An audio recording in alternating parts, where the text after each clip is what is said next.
Has the church left the building? For many of us, it already had. Church had already left the building.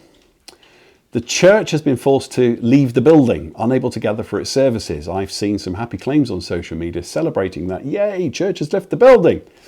I've also seen some more biting and cutting comments that at last the church has been forced to leave the building in a kind of, well, let's see how you get on now then attitude. Then there are some comments of the, perhaps I'll consider rejoining these churches now they've been forced to leave their services kind of thing. My church, like many others, has been forced to stop meeting in person. That's been painful and something we're grieving. Also immensely painful is the curtailing of community connections we have and the care that we've been giving to others. When we get back to and have our first Sunday service in person, I think we're going to need at least an hour beforehand just to get all the hugs and tears out of the way as we reconnect. It's certainly been a steep learning curve to reconfigure Sunday services, small groups, home groups and other ministries into online live streaming spaces. But as we've moved our regular points of physical contact into the virtual, we found something that we already knew. Our church was already far more than a Sunday service or a building. We've not become a new church, but rather in moving more of us into the virtual, we've connected to what was already there. And the truth is, many of the churches I know are experiencing the same. Their collective life, mission and purpose was already far more than a meeting. And like a family that discovers their life in common is more than the house they pay for and live in. In other words, you can't take your church online unless there was already a church outside of your meetings in the first place. For many of us, isolation and quarantine has actually led to more talking and more connection, not less. The church was already more than a Sunday service. I've been leading the church I planted with my wife for almost 23 years. We have seen many Christians, once part of our community, drift into disconnection and isolation over time. Kids, hobbies and distractions, and for some the sufferings of life, claim more and more of their time until we never saw them again. Then some have been more vociferous in their disconnection from church. Sundays for some became the only thing they were connected to less and less until they made the decision to abandon church entirely, as if that was something radical to do as a Christian. They made the decision to leave the church for good, justified by the claim, often, words to these effect of, church is more than a Sunday service. That claim always seemed ironic to me, for it was they who'd reduced it to just a Sunday service. Yet anecdotally, and in terms of any surveys of church and Christians that I've managed to find, such decisions have not led to anything other than Christians becoming less Christian. By the way, most of us in the church know full well that church is more than a Sunday service and engage more in it outside of Sundays. And I'm going to make a caveat here.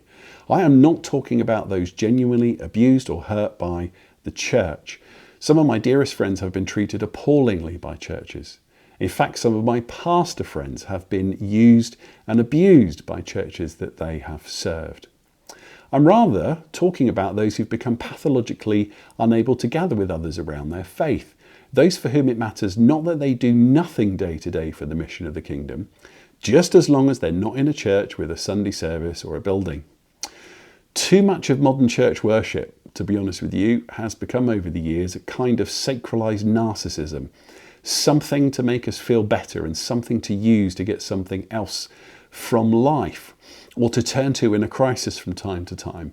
Now, the logical conclusion to that mode of church life is to jettison it entirely for a download on demand for what I need version, away from engagement with others.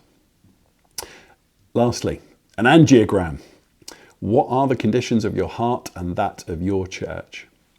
This season we're in, this crisis and forced isolation are like an angiogram for everyone, those in a church and those who think they can live outside it. In an angiogram, a dye is injected into the blood vessels of the heart, so that an X-ray can be taken to show the health of the heart. The forced isolation in this metaphor that I'm using is an injection of dye into the heart of our lives. The health of our hearts is going to be revealed, i.e. what's alive, what's blocked and in danger of dying, and what is already dead. What is in the heart of every church will also be revealed. Now, some other things are going to be diagnosed and revealed in this process. What is in the heart of those within the church will be laid bare. How engaged or connected to the heart of the body of Christ those Christians are, and the condition of their own hearts will be shown. Even those in isolation and separation from the church will have the health of their connection to the body of Christ revealed. For some, it's going to allow a realization of the life-threatening blockages that need attending to. For some, it will lead to a cardiac arrest, sadly. Some will try a blood transfusion from the body for a while until they can return to the isolation they were in. But some in separation from the body are going to realize they need to be transplanted back into the church. And some already established in the body of Christ are going to find themselves more alive than they have ever been before. And as I finished writing this, I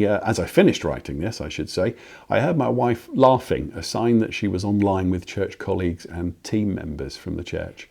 And they were talking through our live stream for this coming Sunday. In between the laughter generated by their banter, I heard updates about youth and kids and community, the textures of the life of our church before the coronavirus. I could hear those. And the life of our church that will continue during it and after it. So wherever you are in the world, I pray that this Sunday you will be blessed as you connect to your existing church, perhaps very differently. And I pray that those of you disconnected and isolated before the coronavirus came, isolated from the body of Christ already, I pray that you'll find your way back to life and connection that was always there for you. If one thing is different now, it's that there are so many more online doorways into the church than ever before.